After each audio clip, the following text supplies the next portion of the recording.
వినియోగించుకోండి.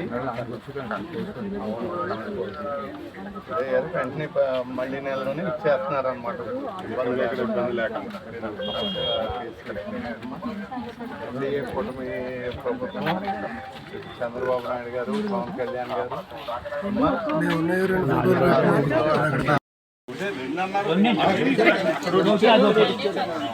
రెండు పత్తేనా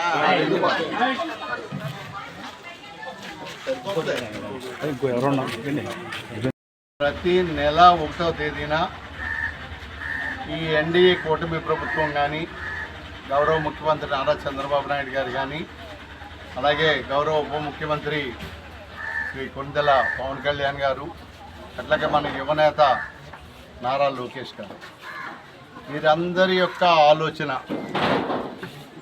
ప్రజలు ఎంతో కష్టాల్లో ఉండి, సమస్యల్లో ఉండి మన పైన ఒక గురుతరమైనటువంటి బాధ్యతని పెట్టారు. ఆ బాధ్యతని నిర్వర్తిస్తూ ఈ రాష్ట్రాన్ని అభివృద్ధి చేయడంతో పాటు ఎవరైతే పేద ప్రజానీకం ఉన్నారో, అందులో వృద్ధులున్నా, వికలాంగులున్నా, వితంతువులున్నా, ఒంటరి మహిళలున్నా అందరినీ కూడా పెద్ద ఎత్తున ఆదుకోవాలని 1వ తేదీన ఈ రాష్ట్ర వ్యాప్తంగా ఉన్నటువంటి అన్ని గ్రామాల్లోనూ 2760 కోట్ల రూపాయలు మనం నిధులు వెచ్చించి ప్రతి నెల 2760 కోట్ల రూపాయలు ఇస్తూ వారికి పెన్షన్ రూపంలో అందించడం.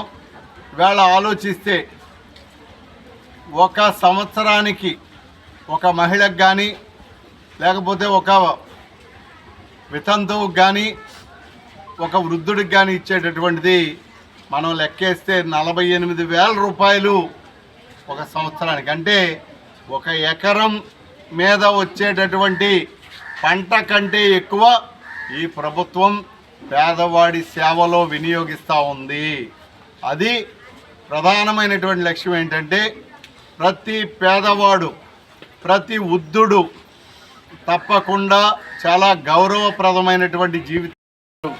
ప్రతి నెల 1వ తేదీన ఆయన ప్రజల వద్దకు వెళ్తున్నారు.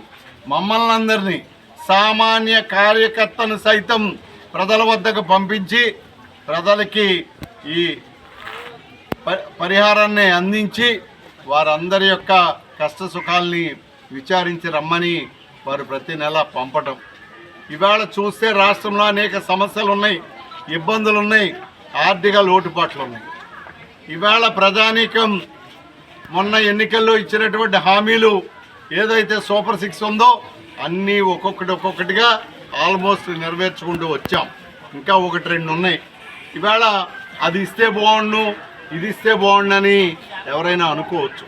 తప్పకుండా చంద్రబాబు నాయుడు గారు కానీ, ఎన్డీఏ కూటమి ప్రభుత్వం కానీ, పవన్ కళ్యాణ్ గారు ఆలోచించేది ఓ ప్రక్కన స్థిరమైనటువంటి విధానంలో అభివృద్ధి కొనసాగిస్తూనే, మరో ప్రక్కన ప్రతి పేదవాడి పక్షాన అండగా నిలబడాలనేటటువంటి లక్ష్యంతో ఆర్థిక లోటు ఉన్నప్పటికీ, ఇంకోటి ఉన్నప్పటికీ చేస్తూ ఉన్నారు. మనం కూడా ఆలోచించవలసింది మన వ్యక్తిగత లబ్ధి ఒక్కటే కాదు, ఈ సమాజ హితం కోరుకోవాలి, ఈ రాష్ట్ర భవిష్యత్తు కోరుకోవాలి. రేపొద్దుట రాబోయే